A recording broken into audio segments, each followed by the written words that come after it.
كيف فعل ربك بأصحاب الفيل ألم يجعل كيدهم في تدبير وأرسل عليهم طيرا أبابيل ترميهم بحجارة من سجيل فجعلهم كعصف مأكول الله أكبر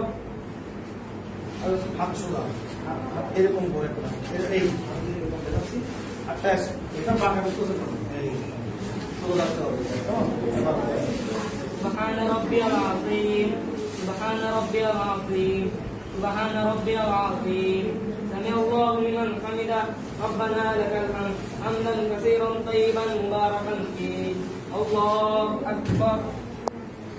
সিজদার মধ্যে প্রথমে কি বলছে সিজদা যাওয়ার সময় প্রথমে কে দুই হাঁটু কি আগে দুই হাঁটু তারপর দুই হাত হাত কিন্তু ফাঁকা না হাত কিন্তু এরকম আঙ্গুলগুলো লাগানো থাকবে তারপর মাঝখানে প্রথমে কে তারপর কে আবার একটা সিজদার মধ্যে কয়টা জিনিস লাগবে এরপর বলতে হবে কি سبحان ربي الأعلى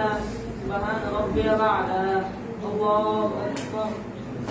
رب اغفر لي وارحمني واهدني وارفعني وارزقني الله أكبر